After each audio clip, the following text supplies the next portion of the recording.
سلام زخبركن زخبركم تساتفتي نايزوم سومناو سمينارنا كمون بفيسبوك تكاتاتولونا دحرمو سلامتانا مقراب انكو عبد الحمد ساكم نبلكم كابز قتلنا ابنايلو مشت سمينارنا الدكتور تسفاي سبحتو حدي كابتوم قداي انتقالستي اب وان تقال حرنة ارترا اب بوليتيكا بتصحفت كادر زنبري اب موداتاون اب برجيت سوسان اربعتن ناي بوليتيك كوميشنر كوينو سرح زنبري كساب لو ميخيت حللو اب قالسي زقصل زلون اب زوان زدماني اب بومبر ارتراوي ديمقراسي بارتي د مرح زلون تقاليسو زقالسن حدي كافتوم جيغانو بصوتنا اي مالتيو انكو عبد الحمد متاكا دكتور تسفاي بزياده عن دكتور تسفاي مس نفسه بعلو كلالينا ايو راي يغني لي بقدامنت نعدلو تمدب زيتين حبراو نقحات بزغبركم لنا عدمه نزي عدل زي مهابكم حبي مسغانا دحرو دماني كلكم تساتفتي نايزوم غزيهم وفيهم ابزي مصاخمون كمسغن فوتو بحصر زلاله ليلا انا تسفاي سباتي بحال ابزي روم زلخم بزحات تفلطنيهم قدم سدت اب تغان حيترا مجمريا 75 كله وان زنبر مسي تغان حيترا تلفه اب تغان حيترا ماني عدر رخيبه اب ناي بوليسكاوي كادر من راح رخيبه كاو اب مجمريا بوطل 150 شحتن دحراي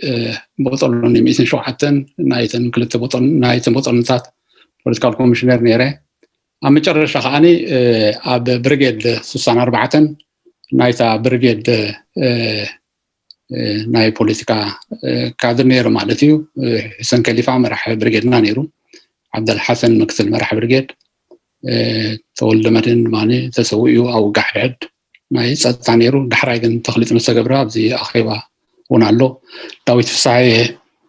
ناي بريجيد صدتا نيرو ابدن كلكا خاوز نورو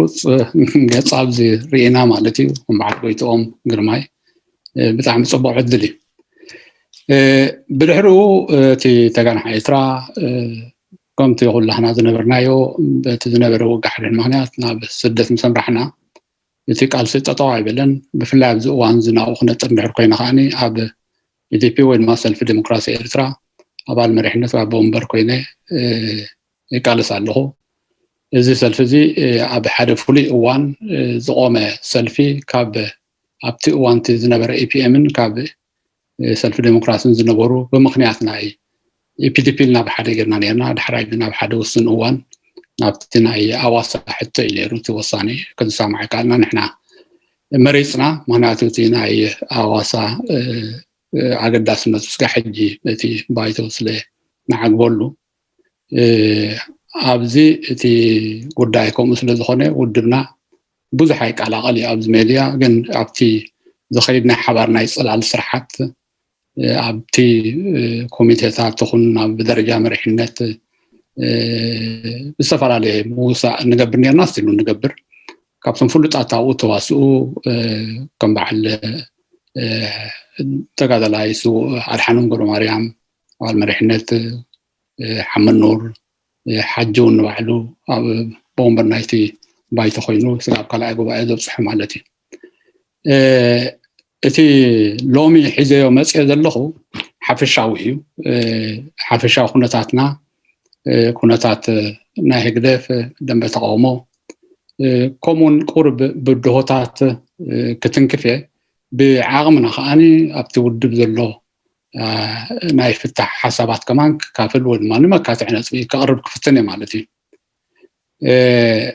اتي عرستي دمرتنا مخنات انتايو وين ما ابزو وان زياده علم مستقبرنا ክቕልቀል ዝያዳ ዘገደደ እቲ ሰልፉን ተዘራርናሉ ቁርብቲ ኩነታትና ተሃዋሲ እንዳኾነ ይመፅእ ስለ ዘሎ እዩ ኣብዚ እዋን ማኒ ማዕረ ተሃዋስነቱ ኩላህና ብሓላፍነት እጃምና ክነበርክት ስለ ዘለና እዩ ህሉ ኩነታት ክንኮለና ብግደፍ ክንጅምር ባህርያዊ እዩ እግደፍ ከም ሓደ ገባቲ ስርዓት ንህዝብና ብራዕድን ሽበራን ይገዝኦ ኣሎ ኣብ ሰዓዚ ስርዓት ኩሉ ትካላት ናይቲ ሃገር ኣፍሪሱ ወላ እውን እቲ ባዕሉ ዝሃነፆ ብሓደ ውልቀ ሰብ ዝእዘዝ ኮይኑ ኣብ ዝኸይድ ነዊሕ ኮይኑ ኣብ ሃገርና ኣብ ስርዓት ኣብዚ እዋን እዚ መንግስቲ ኣሎ ኢልካ ክትዛረብ ከቢድ እዩ ብተወሳኺ እግደፍ ቁጠባ ሃገር ኣፍሪሱ ጥራይ ዘይኮነሲ ንህዝቢ ኣብቲ መዓልታዊ መናብርኡ ዘድልዮ መሰረታዊ ነገራት ከም ማይ ከማን ክቐርብ ዘይክእል ስርዓት እዩ እዚ ካብቲ ንሱ ገባቲ ስርዓታት ተሓሳስቡ ዘምፅኦ ነቲ ህዝቢ ብፅምእን ብጥሜትን ቀፂዕኻ መንበርካኽ ስለ ዝኾነ እዩ ስለዝኾነ መንእሰይ ናይቲ ሃገር መጻዕ ዕድል ስለ ዘይብሉ ነቲ ሃገር ጠንጢንዋ ኣብ ስደት ካብ ዘምርሕ ነዊሕ ዓመታት ገይርሎ እዚ እውን ኣዝዩ ኣሰካፊ እዩ ንምንታይ ስርዓት እግደፍ ከምዚ ይገብር ኣሎ ብዙሕ ግዜ ተመዲሩሉ እዩ ግን ብሕፅር ዝበለ ስርዓት እዚ ማሕበራዊ ፈተነ ወይ ሶሻል ኤክስፐሪመንት ዝገብር ዘሎ ንዕኡ ኤርትራ ሓንቲ ፈተነ ዝገብረላ ሃገር እያ ኣሰር ናይ በዓል ፖልፖት ናይ በዓል ስታሊን ናይ በዓል ማኦ ሒዙ እንዳኸደኻ ነቲ ሃገር የብርሳሉ ማለት እዩ ኣብ ኤርትራ ኣብዚ እዋን ዝመሰል እንድሕዳኣ ክትዛረብ ኮንካ መሰል ናይ ምእሳርን መቕታልን መሰል ጥራይ ዘሎ ማዕርነት እንድሕዳኣ ክትኮንካ ከዓኒ እግደፍ ዝተኣታተወ ማዕርነት ኣብ ኤርትራ ማዕርነት ናይ ድኽነት እዩ ኤርትራ ኣብ ቀራና መገዲ ኣላ ኢልካ ክትዛረብ ኣብ ሰዓት እዚ ብወገን ጌጋ እዩ ምክንያቱ ኤርትራ ኣብ ቀራና መገዲ ሎሚ ኮነትን ኣትያ ቅድሚ 20 ዓመት ኣቢላ ኣብ ቀራና መገዲ ነይራ እግደፍ ከዓ ናይ ፀድፊ መገዲ መሪፁ ነቲ ሓዲ ከዓ ኣብ ፀድፊ ሒዝዋ ይኸይድ ኣሎ ማለት እዩ ስለዚ እታ ሃገር እንድሕዳኣ ከይፀድፍ ኮይና ስርዓት እዚ ክእለ ጥራይ እዩ ዘለዎ ኣብዚ ሓለፈ 2-3 ዓመታት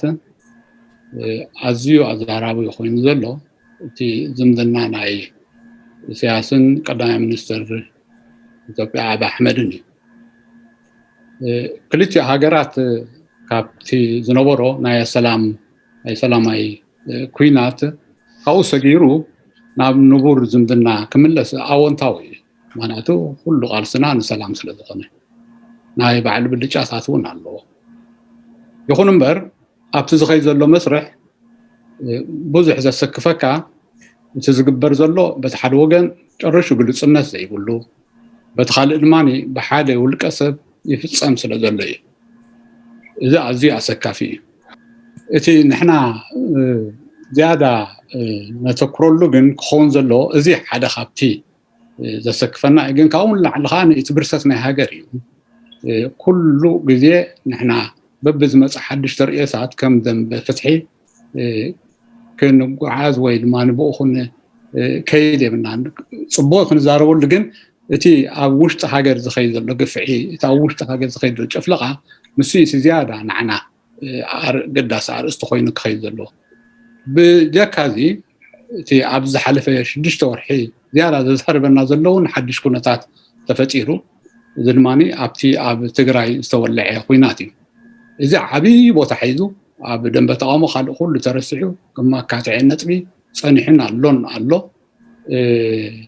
መካትዒ ነጥቢ ኮይኑ ጥራይ ዘይኮነስ ነቲ ደንበ ተቃውሞ ከማን ዳርጋ ኣብ ክልተ መቂልዎ ክትብሉ እንትኽእል ማለት እዩ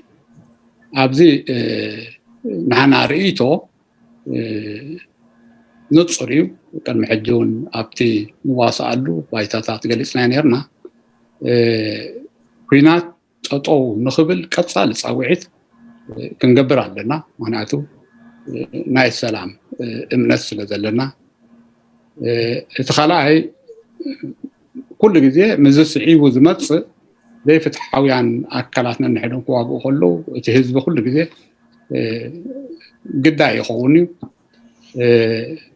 እቲ ኣብ ልዕሊ ኣህዛብ ትግራይ ይኹን ስደተኛታት ኤርትራውን ዝፍፀም ዘይሰብኣዊ ስጉምታት ከም ቅትለት ዓመፅ ወይ ድማ ምግሳስ እዚ እንድሕር ደኣኒ ርኢኻ ትምባል ጌጋ እዩ ብስሪ እውን ኩንኖ ኣለና ግን ብዝርዝር እንታይ ተገይሩ መን ገይርዎ መዓዝ ተገይሩ ምፅራይ ኣዝዩ ኣገዳሲ እዩ ምክንያቱ በቲ ዝበሃል ጥራይ እውን ክትከይድ የብልካን እዚ ከነፃሪ ኣለና ንክፃሪ ድማ ክንፅዕር ኣለና ኣብዚ ሓደ ዘፃሪ ሳልሳይ ኣካል ቆይሙ ክፃሪ ከም ዘለዎ ድማ ክንደፋእ ኣለና እዚ ከም ዘለይት ፍትሒ ካብቲ ግቡኣትና ሓደ እዩ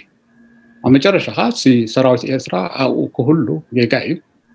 ብዘይ ወዓል ሕደር ከዓ ክስሕብ ኣለዎ ማለት እዩ እዚ እቲ ናህና መርገፅ ኣብ ዝኸይድ ዘሎ ኩነታት ካብዚ ተፈፂሩ ዘሎ ኩናት ዝርከብ ዋላ ሓንቲ መክሰብ የለን ኩሉ ግዜ ክንጥንቀቕ ዘለና መብዛሕትኡ ግዜ ዳርጋ ኩሉ ግዜ ኩናት ኣብ ክልተ ዘይ ዴሞክራስያውያን መንግስታት እዩ ዝኸይድ ክልተ ዴሞክራስያውያን ስርዓታት ብዘተኦም ሽግራቶም ዝፈትሕዎ ሓደ ካልኣይ ድማኒ ፈላሊኻ ምርኣይ ኣብ መንጎ መንግስትን ኣህዛብን ከዓ ኣገዳሲ እዩ ማለት እዩ ኩናት ዕንወት ጥራይ እዩ ኩሉ ግዜ ተስዕብ እቲ ዘሕዝን ግን ኩሉ ግዜ እቲ ዋጋ ዝኽፍል ኩሉ ግዜ እቲ ድኻ ሓረስታ እዩ እዚ ኩነታት እዚ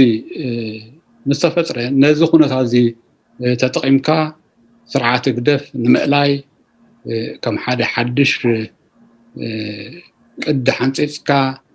ከም ፀጋ ወይ ኦፖርቹኒቲ ወሲድካ ክንጥቀመሉ ኣለና ዝብል ዘረባታት ኣብ ደንበ ፍትሒ እውን ንመፅእ ኣሎ ብወገንና እዚ ሓደገኛ እዩ ዝብል መርገፅ ንርእይቶና ኣለና እቲ ቃል ንቃሉ እቲ ዝተባሃለ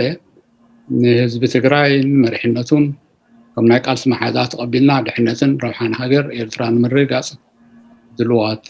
ዝኾኑ ወገናት ኣኪብና ክንበገስ ኣለና ዝብል ማለት እዩ ብርእይቶና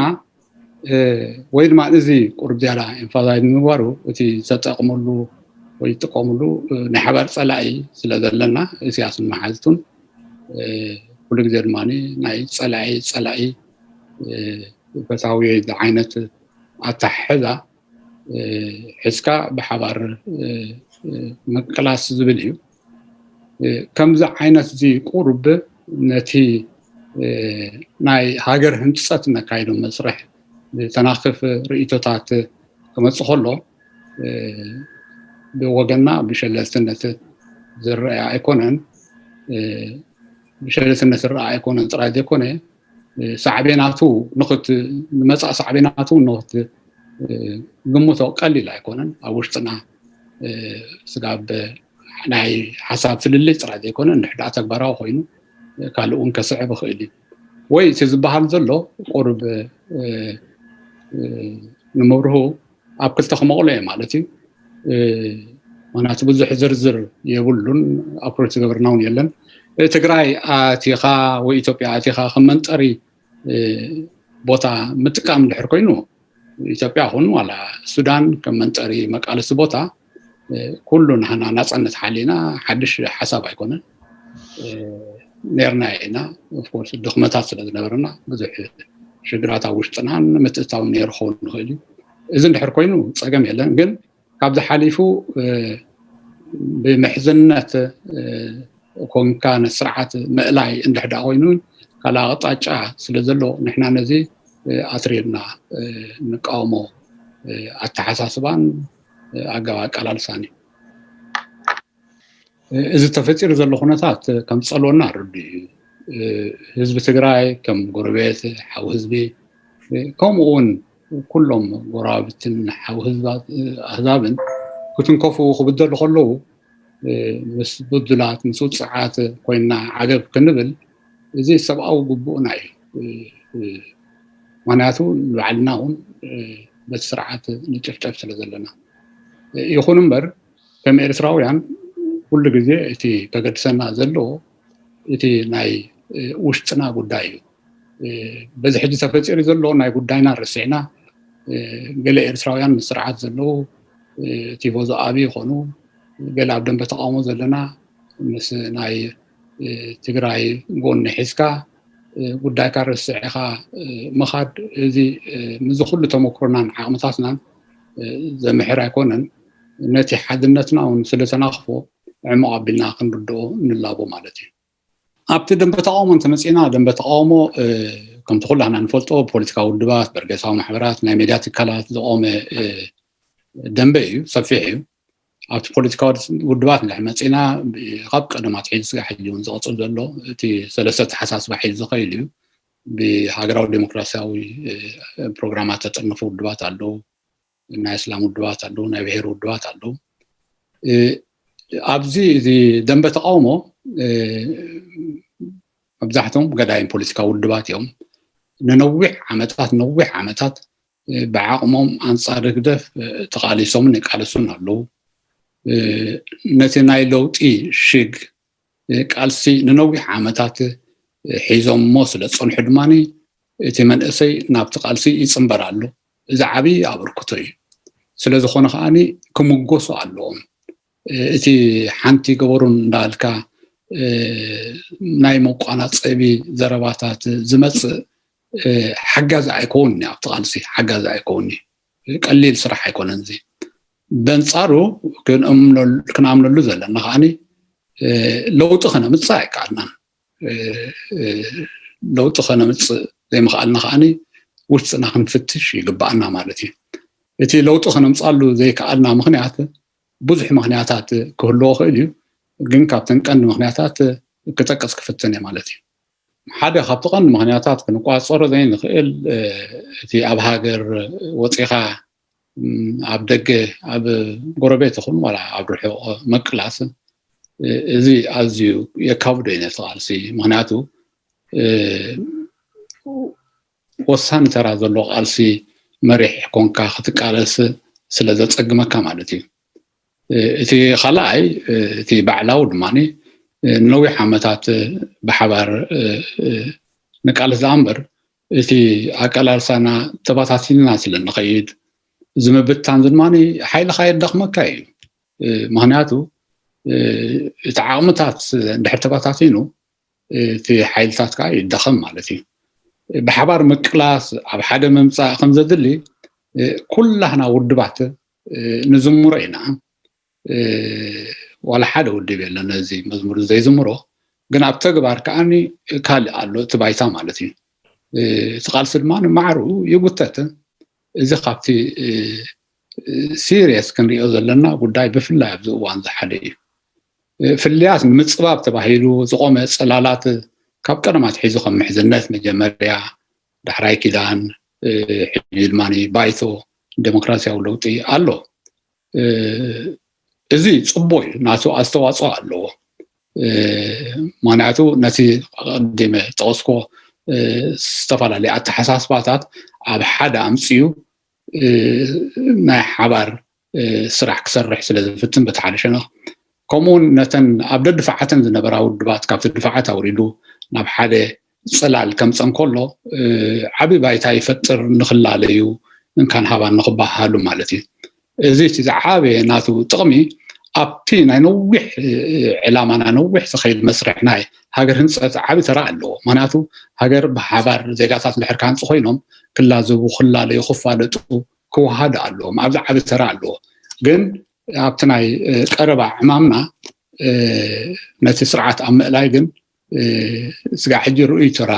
ኣይተፃወትናን ኣለና ነቲ ስርዓት ንምውጋድ ብሓፂሩ ብቕዓት ኣይፅርናን ብግብሪ እውን እቲ ዝደለናዮ ነቲ ስርዓት ንምቕያር ክሰርሕ ኣይከኣልን ብወገና እቲ ባይቶ ክቕፅል ኣለዎ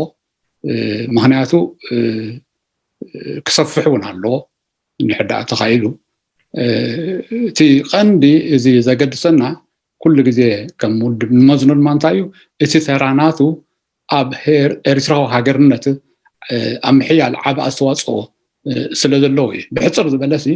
እቲ ባይቶ ምስ ኩሉ ድኽመታቱ ስእሊ ኤርትራ ስለ ዘሎ ኤርትራ ንሕዳእ ክሰርሕ ኮንካ ብስእሊ ኤርትራ ጥራይ ኢኻ ትሰርሓ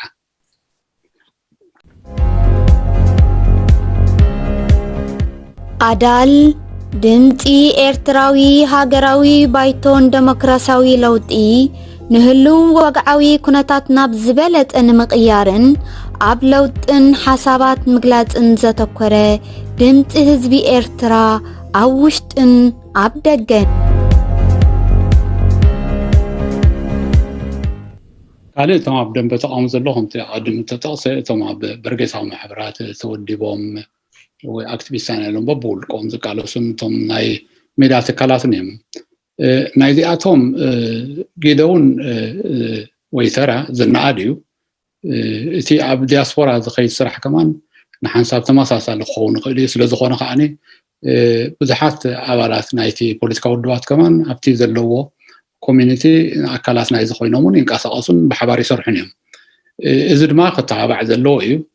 እቲ ሕማቕ እንታይ እዩ እቲ በርጌሳዊ ማሕበራት ምስ ፖለቲካ ውድባት ከም ተወዳዳርን ኮይኑ እንድሕር ዳኣ ክቐርብ ፈቲኑ ናብ ዘየድሊ ንኣሽቱ ግርጭታት ከስዕብ ይኽእል እዩ ስለዚ እቲ ዕላማን ንደልዮን ክንበፅሖ ንደሊ ሸቶን ሓደ ስለ ዝኾነ ተመላሊእና ተሓጊዛን ከይድ ኣለና እቲ ተፃወርነት ኣብ ነንሕድና ክህሉ ኣለዎ ምክንያቱ ነፍሲ ወከፍ ሰብ ናቱ ልቀ ምርጫ ኣበይ ተወዲቡ ይቃለስ እዚ ኮይኑ እቲ ዘሎ ኩነታት እቲ ብድሆታት እንድሕር ኢልና ክንጠቅስ ኮይና እዚ ብዙሕ ዝርዝራት ኣሎ ግን ብሓፈሻ ክሕዞ ክፍትነ ክልተ ዓበይቲ ብድሆ እዩ ዘለና ንሕና ከም ኤርትራውያን ሓደ እቲ ንሃገር ዘብርስ ዘሎ ስርዓት ምእላይ እዩ እዚ ቅፅበታዊ ወይ ድማ ናይ ቀረባ እቲ ካልኣይ ከዓ ከም ኩለን ሃገራት ኣፍሪቃ ኣብ መስርሕ ናይ ሃገር ምህናፅ ስለ ዘለና ሃገር ክንሃንፅ ኩሉ ግዜ ዝኾነ ይኹን ትርጉምቲ ንወስዶ ነዚ መስርሕ ናይ ሃገር ምህናፅ ኣብ ፀብፃብ እንዳእተው ክኾን ኣለዎ ስርዓት ምእላይ ከም ተቐዲሙ ዝተባሃለ ስርዓት ግደፍ ክንዓሊ ኣይከኣልናን ጥራይ ዘይኮነሲ ብንፅህና ኣብዚ ሕሞሸ ንኻቱ ተንኪፍና እውን ስምብራት ክንገድፈሉ ኣይከኣልናን ስለምንታይ ዝብል ሕቶ ኣቐሚጥና መልሲ ረኺብና ቃልስና ሓዲስና ክንብገስ እዋናዊ ፃውዒት እዩ ንብል ኩሉ ግዜ ሕጂ እውን ፃውዒት እዩ ግን ብርእሶና እቲ ብሓባር ተኣሚንና ክንሰርሕ ዘይምኽኣልና ሓደ ካብቲ ፀገም እዩ ካልኣይ ኣብ ቃልሲ ኩሉ ግዜ ፈተውትኻን ፀላእትኻን ኣነፂርካ ኣለሊኻ ክትቃለስ ኣገዳሲ እዩ ኣብዚ እቲ ፈተውትን ፀላእን ክብል ከለኹ ኩሉ ግዜ ፀላኢ ሓደ ተጨበጠ ፀላኢ ክኸውን ይኽእል እዩ ከም መግደፍ ግን ከዓ ዘይጭበጡ ኣብስትራክት ዝኾኑ ፀላእቲ ኣብ ሓንጎልና ኣለዉ እቶም ኣተሓሳስባ ዝበሃል እዮም ማለት እዩ እቶም ኣብ ሓንጎልና ዘለዎ ኣተሓሳስባታት ከነልዕልዮም ኣለና ምክንያቱ ዕንቅፋት ክኾኑ ስለ ዝኽእሉ ብዓቡ ከዓ እቲ ፀላኢ እግደፍ ኣሎ ማለት እዩ ሕጂ እቲ እግደፍ ከም ፀላኢ ኢልካዮ ቁሩብ ኣብ ተሓሳስባ ፍልሊ ከም ዘሎ ብፍላይ ድማ ሕጂ ቁሩብ ኣሰካፊ እንዳኾነ ዝመፅእ ዘሎ ነቲ ቁሩብ ዓንቲ በይጠቐስኮ ዝያዳ ዘብርህ እንታይ እዩ ስርዓት እግደፍ ክእለ ከም ዘሎ ኩላህና ንሰማዕ ግን እዚ ስርዓት እግደፍ ክእለ ከም ዘሎ እቲ ውፅኢት እዩ ናይቲ ትገብሮ ውፅኢት እዩ ወይ ድማ ኤንድ እዩ መጨረሻ እዩ ግን ስለምንታይ ስርዓት ዝኽእሉ ኣለዎ ብኸመይ ክእለ ኣለዎ ግን ናይ ሓባር መረዳእታ የብልናን ሕጂ ስለምንታይ ክእለ ኣለዎ እቲ ንሪኦ ዘለና ሓዊልና ክንዛረበሉ ዘለና ካብቲ ትሕቲ ሃገራዊ ዝኾነ መነፀር ርኢና እንድሕር ተበጊስና እዚ ከሰማዕና ይክእል እዩ ነስርዓት ዝን ሓንሳብ ከም ናይ ሓደ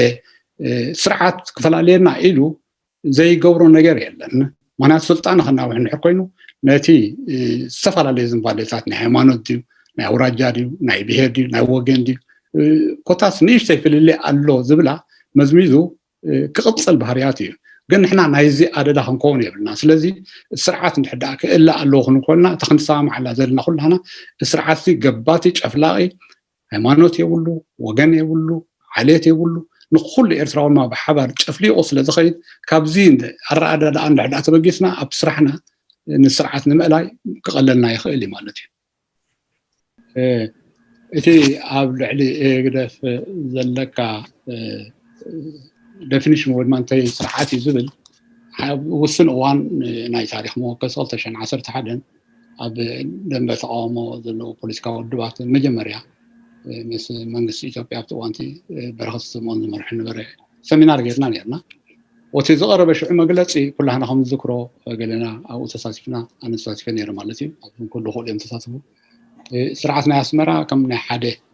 ትግርኛ ትምክሕታዊ ስርዓት ተባሂሉ መግለፂ ተባሂሉ ልክዕ ምስ ናይ ኣብ ኢትዮጵያ ዝነበረ ትምክሕታዊ ናይ ኣምሓራ ስርዓት معريو سلازي بو ندحدعني ኮይኑ እቲ ቃልሲ ብኡኻቱ ውድባ መልክዕ ክኸይድ ኣሎ ዝብል ፍልስፍናታት መፅኢ ማለት እዩ ግን እቲ ኣብኡ ዝነበረ ድሕሪ ነዊሕ መዓልታት ኣብ መጨረሻ ዝረዓመሉ ተሰማዕሉ ናይ ስርዓት እዚ ሓደ ገባቲ ንኩሉ ዝጭፍልቕ ስርዓት ምዃኑ እዩ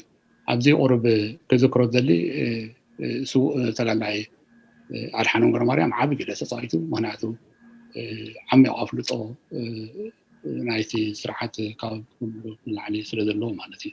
ሕጂ እንታይ ኣነ ክብል ዘለ ዘለኹ እቲ ኣጠቃምታና ኣብ ስርዓት ኩሉ ግዜ ዝያዳ ኣቀራርበካ ማለት እዩ እንተዘየለ በብመነፀርና ክንሪኦ የብሉን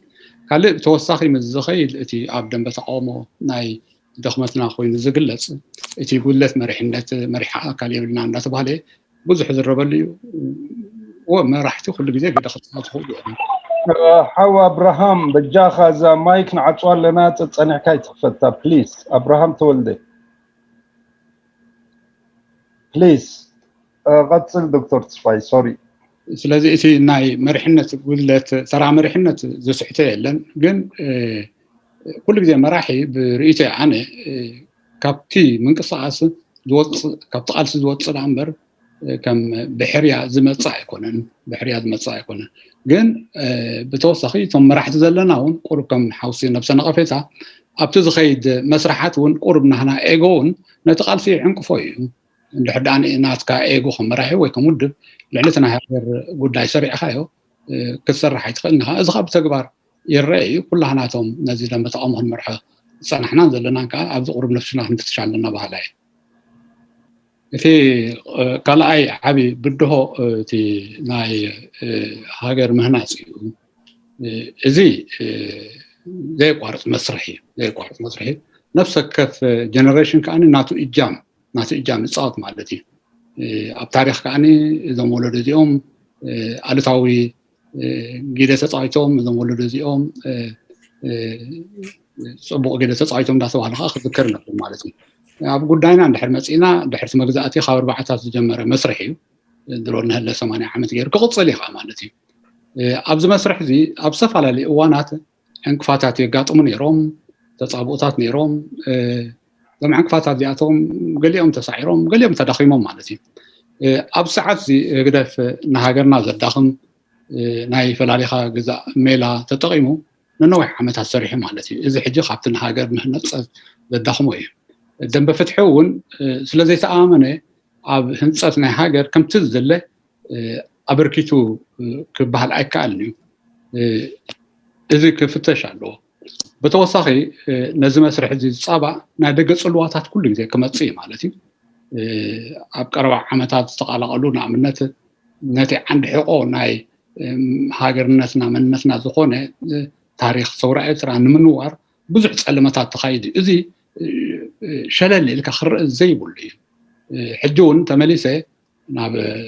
ብፃይ ስው ኣድሓኖም ክምለስ እቲ ካልኣይ ኩናት ኢሉ ከማ ፀዊዕዎን እዚ ማለት እዩ ምክንያቱ እቲ ሓደ ናይ ሓባር ንሕና ንልለየሉ ዓብዪ ታሪክ እቲ ሰውራ ኤርትራ እዩ ሰውራ ኤርትራ እንድሕር ደኣ ንሕቁ ተሃሪሙ ዘላግበና ዘረኸበና ብዙሕ ኣይክብሉን እዚ ብሸለልትነት ዝረአ ኣይኮነን ሃገር ምህናፅ ናይ ነዊሕ ዕላማ እዩ ህግደፍ ምእላይ ናይ ቀረባ ዕላማ እዩ ሕጂ ዕላማና ንህግደፍ ምእላይ ጥራይ ኣይኮነን ኩሉ ግዜ ንህግደፍ ንምእላይ ንገብሮ ቃልሲ ነቲ ሃገር ምህናፅ ዝኸይድ ተደጋጋፍን ተመላላእን ክኸውን ኣለዎ እምበር ተጓናፂ ክኸውን የብሉ ናይ ቀረባ ጠሚትካ ነቲ ናይ ሃገር ህንፀት እንድሕር ደኣ ንዝሰብር ኮይኑ መሊሽካ ሄልካ ክትጅምር ክትግደድ ኢኻ ማለት እዩ ስለዚ እዚ ኮይኑ እቲ ብድሆታት ቁርብ ፍታሕ ክንእምት ወይ ናይ ፍታሕ ክትዕ ተባሂሉ ክመፅእ ባህርያዊ እዩ ቅድሚኡ ግን እቲ ዝቐርብ ፍታሕ ኮነ እቲ ትልሞ ጉዕዞ ካብ ክውንነትና ክብገስ ኣለዎ ኣብዚ ቁርብ ንሓንሳብ ድኽመታት ክህልወና ክእል እዩ ካብ ናይ ካልኦት ተለቂሕካ ለቂብካ ለቓኢብካ ከተምፅን ተፈቲንካ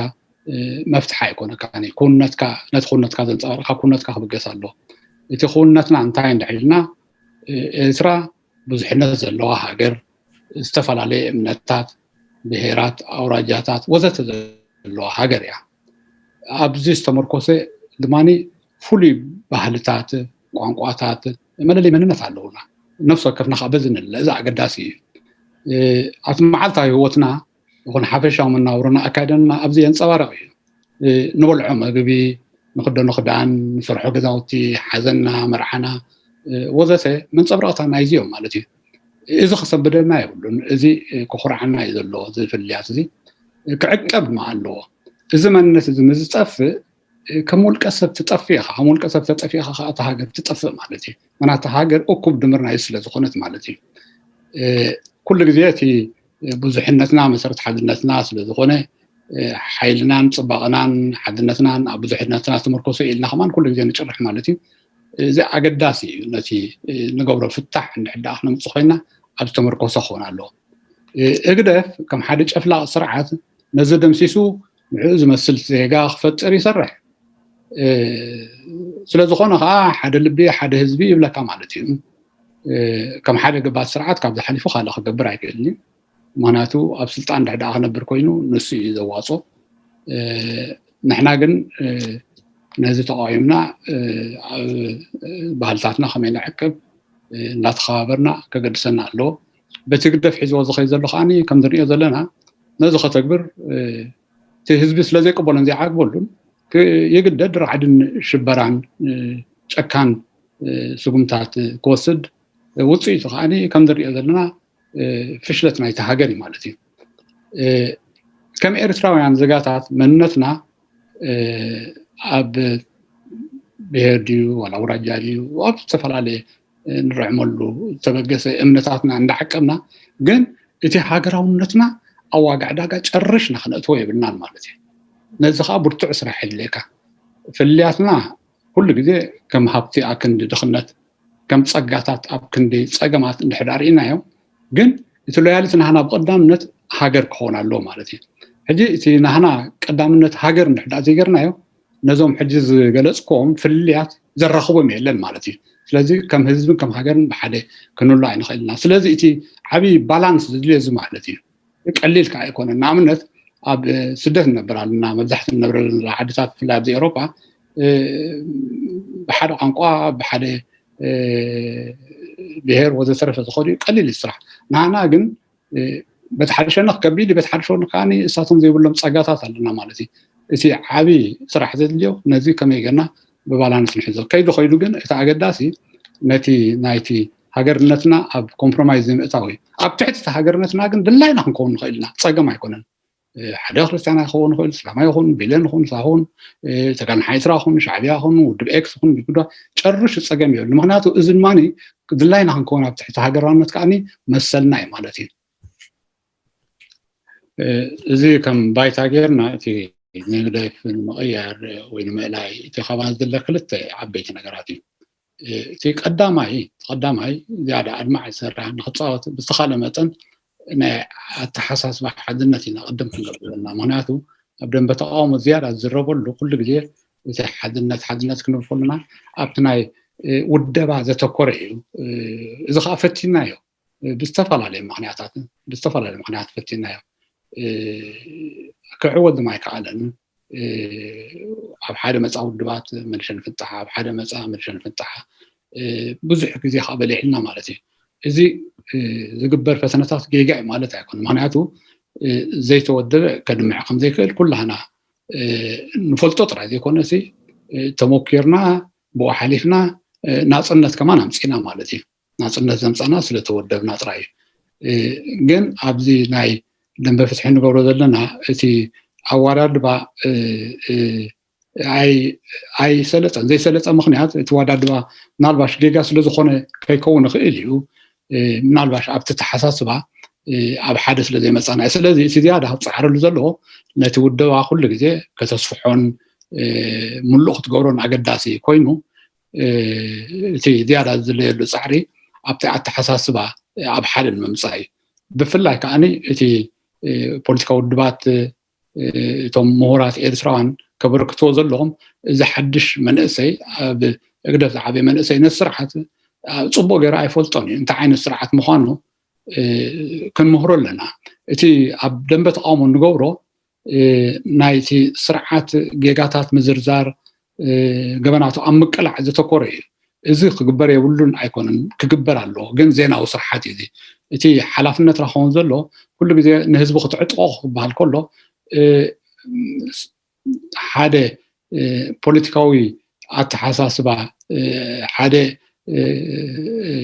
ዕሙቕ ዝበለ ኣራዳድኣ ኣብ ልዕሊ ስርዓተ ግደፍ እንዳምፀኻ ኣብ ሓንጎል ናይ ዝኾነ መንእሰይ እንድሕዳኣኒ ሰቑዕኻያት መንእሰይ ዝያዳ ክቃለስ እዩ ምክንያቱ መቃለሲ እዩ ትፈጥረሉ ስለ ዘለካ ዝያዳ ከማን ብሓደ ክኸውን እዩ ማለት እዩ እቲ ኣወዳድባ ብዝምልከት እንድሕር ኮይኑ ኦፍኮርስ ዝተፈላለዩ ኣወዳድባ ኣሎ ንሕና ከምርኢቶና እቲ ናይ ባይቶ ኣወዳድባ ድኽመታት ክህልዎ ክእል እዩ ግን ኣብዚ እዋን እዚ እቲ ዝሓሸ ብዙሓት ሓቂፉ ዘሎ ኣወዳድባ እዩ ክሰፍሕ ኣለዎ ኢልና ስለ ተሰማምዕና ኩላህና እውን እቶም ካብቲ ባይቶ ወፃእ ዘለዉ ከማን ኩሉ ግዜ ናብኡ ንምምፅኦም በቲ ሓደ ሸነኽ ተዘይተኻኢሉ ከማን ብሓባር ንምስራሕ ከማን ብዙሕ ስራሓት የካየዱ ክምስገን ከዓ ይግብኦ ማለት እዩ ካልእ ምዚ ተወሳኺ እቲ ናይ ኣወዳድባ ዝምልከት ክልተ ርእይቶ ክጠቕሶ ዝደሊ ዝመፀ እቲ ሓደ ብ2016 ኣብ ሰሚናር ናይ ፍራንክፈርት ኢፒዲፒ ዘዳልዎ ዝነበረ ሓደ ሰነድ ብውድብና ወይ ብርሓንም ዘቐረበ ግን ብሰፊሑ ዘይተዘርግሐ ብሕፅር ዝበለ እቲ ሃገራዊ ሓይሊ እንኮላይ ሲቪካዊ ማሕራት ሓዊስካ ኣብ ሓደ ቁርዓት ተጠጢቑ ሓደ ፓራዳይም ሽፍት ክገብር ኣለዎ ሓድሽ መደብ ሰሪዑ ሄሉስ ክብገስ ኣለዎ ዝብል ሓደ ራዲካል ርእይቶ ቀሪቡ ነይሩ ማለት እዩ እቲ ካልኣይ ድማ ሕጂ ዝያዳ ዝዝረበሉ ዘሎ ሓድሽ ሓሳብ መፂ ዘሎ እቲ መንግስቲ ኣብ ስደት ዝብል ማለት እዩ እዚ መንግስቲ ኣብ ስደት ከም ሓሳብ ከምቲ ብዙሕ ግዜ ተዘረበሉ ዋላ እውን እቶም ዘበገስዎ ሓድሽ ሓሳብ እዩ ዝብል ርእይቶ የብሎምን ኣብዚ ሕሩይተላ ብዛዕባኡ ብዙሕ ነይሩን ፅሒፉን እዩ ኣብ ኣዋሳ እውን እቲ ኣብኡ ዝተጋብአ ነዚ ዘትይሉ እዩ ሕጂ ድማኒ ምዚ ሕጂ ዘሎ ሓድሽ ሃዋህው ኣገዳስነቱ ዕዙዝ ኮይኑ ይዝረበሉ ኣሎ ማለት እዩ ከም ሓሳብ ሓድሽ ኣይኮነን ንበላ እምበር እቲ ፍልይ ዝገብሮ እንታይ እዩ ሓደ ሓይሊ ዕማም ታስክ ፎርስ ገይሩ ይንቀሳቐስ ኣሎ ማለት እዩ እቲ ካልኣይ ድማኒ እቲ ኣብ ኣተጋባብርኡ እቶም ዝዋስኡ ሓይልታት ኣነፂሩ ስለምንታይ ንሳቶም ክኾኑ ኣለዎም መብርሂ ሂቡ ቅርፂ ኣሰንዩ ተበጊሱ ስለ ዘሎ ማለት እዩ ኣብዚ ርእይቶና ካፍለኩም ክፍትን እየ ማለት እዩ ብዛዕባ እዚ መንግስቲ ኣብ ስደት ዝብል ከም ርእይቶና ብቐዳምነት ዝኾነ ሰብ ዝኾነ ጉጅለ ተበግሶ ክውሰድ ከሎ ብተቃለስቲ ኤርትራውያን ይቐርብ ስለ ዘሎ ብክፉት መንፈስ ክንቅበሎ ክንመሃር ኣለና ምክንያቱ ነቲ ሽግርና ንምፍታሕ ተባሂሉ ዝመፅእ ስለ ዝኾነ ማለት እዩ እቲ ሕቶ ጉዳይ ኤርትራውያን ዛዕባ ስለ ዝኾነ ድማ ናቱ ብልጫታት ኣለዎ ብወገንና ከም ውድብ ክፅናዕ ዘሎ ጉዳይ እዩ ብሓፈሽኡ እቲ ጉዳይ እንድሕር ሪኢኻዮ እቲ ሕምረቱ ንጠርነፍ ዝብል ዕድመ እዩ እዚ ከዓ ፅቡቅ እዩ ግን ኣብቲ ብጭቡጥ ክንዛረበሉ እንድሕር ከይድና እቲ ኣቀራርብኡ እቲ ክልተ ቤት ትምህርትታት ወይ ኣተሓሳስባታት ዝብል ከም ናይ መእከብ ረቋሒ ኣብዚ ጉድለታት ኣለዎ ዝብል እምነት ኣለና ምክንያቱ ደንበ ተቃውሞ ኣብዚ ሰዓት እዚ እቲ ኣወዳድብኡ ብከምኡ ኣይኮነን ዝኸይድ ዘሎ ንኣብነት እቲ ሃገራዊ ባይቶሲ ወይ ሃገራዊ ባይቶን ዴሞክራሲ ለውጢ ከም ሓደ ናይ ተጋናሓይ ኤርትራ ዝምባለ ወይ ኣተሓሳስባ ዘሎ ዝብል መግለፂ እዚ ጨርሹ ጌጋ እዩ ብከምኡ ኣይኮነን ንሕና እቲ ሃገራዊ ባይቶ ንፈልጦ እቲ ካልኣይ ሸነኻቱ ድማኒ እቲ ናይ ቅርፂ ኣብቲ ቅርፂ እውን ቁርብ ርእይቶ ኣለና ጥረ ዘይኮነስ ሃዋፍ ኣለዎ ምክንያቱ ድሕዳ ሰፊሕ ምትእኻብ ክትገብር ኮንካ ኩሉ ግዜ እቶም ስቴክ ሆልደርስ ዝበሃሉ እቶም ተጋባእቲ ንሶም ናቶም እጃም ከበርክቱ ኣለዎም ሳልሳይ ዓብ ግን ፀገመና ነዚ ምስ ረኣናዮ ኣብቲ ተግባራውነቱ ማለት እዩ ኣብ ተግባራውነቱ በቲ ሓደ ሸነኽ ከማን ካብቲ ዘሎ ምብጋስ ንኣብነት ብወገንና እቲ بايتو سفيحو ابتي سيفك دماني قرب سفح زبله تناي اكل منقصاصات አሉ እቲ ዝለ ዘሎ ድማኒ እቲ ብሓባር ዓቢ ጽላል ጌርካሲ ሓደ ናይ ሓባር መርሕነት ጌርካ ምቅላስን ምስት ደልዮ ምረኻብን እዩ ስለዚ ኣብቲ መካኒዝምናቱ ንርእይቶ ኣለና ባልቲና ኣብ መጨረሻ ብዛዕት ናይ ነሽን ቢልዲንግ ወህንጻት ሃገር ምዝባሃል ብዙሕ ክዝርብ ካሊ ግን ብሕፅር ዝበለ እቶም ኣገደስቲ ነገራት ኤሪትራ ወይ ድማ ኤርትራዊ መንነት ብናይ ሓባር መስዋዕቲ ዝተፈጥረ መንነት እዩ ሰውራ ኤርትራ ከዓኒ ኮታ ካብ 4 ስጋብ 91 ኣብዚ ዓቢ ሰራ ተፃዊት እዩ ምስ ኩሉ ብዙሕነትና ድሌት ናይ ሓባር መንበር ብዘይ ጎንፂ ብነፃ ድሌት ዝረጋገፀ ህዝቢ እዩ እዚ ዋላ ምስቲ ጎረባብትና ዘሎ ሃገራት እንድሕዳ ኣዋዳድርካ ዲኻ ዓቢ ብልጫ ኣለና ኣብዚ ንግዚኡ ስርዓት ነዚ ጨፍሊቆ ዓንቂፎ ኣሎ ግን እዚ መሰረታት እዚ እንድሕዳ ዓቂብናዮ ኣዝዩ ሕግዘና እዩ እቲ ነዚ ዝፃባ ኣተሓሳስባ እንድሕዳ መፅዩ ክንዕቆ የብልና ካብ ውሽጢ ምፃእ ካብ ደገ ምፃእ ምክንያቱ እቲ መሰረት ናይ እቲ ሃገርነት እቲ ብሓባር ዝረጋገፅ ናይ መስዋዕቲ እዩ ጀጋንና ክንኽብር ኣለና ጀጋኑ ዘይኽብር ዜጋ ጀጋኑ ክፈጥር ኣይክእልን ስለዚ ኣብ መጨረሻ እቲ ኩሉ ትጉዕዘና ምስቲ ክብሎ ፀናሕኩ ብሓንቲ ምስሊ ኣይክውድኦ ዘሊ ተመልስካ ትረድኦ ገዲፍካ ኣይትእትዎ እዩ شكرا استاذ قويتኦም كمون يغنيلنا دكتور تسفاي ناي بحكي نتهلو كونتات بقدمنا زلو بدهوتاتن بزغبا صبو غيركا خطبو مقعكا بزحون كنمهارن كنفلطن كيلنا مالت አዳል ድምፂ ኤርትራዊ ሃገራዊ ባይቶን ዴሞክራሲያዊ ለውጢ ንህልው ወግዓዊ ኩነታት ናብ ዝበለጠ ንምቕያርን ኣብ ለውጥን ሓሳባት ምግላጽን ዘተኮረ ድምፂ ህዝቢ ኤርትራ ኣብ ውሽጥን ኣብ ደገን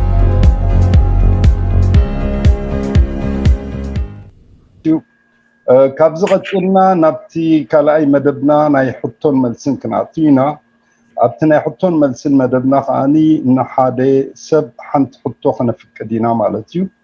ካብኡ ቀፂሉ ድማኒ ናይ ርእይቶታትን ሓሳባትን መሃብካ ዕድል ክንህብ ኢና ማለት እዩ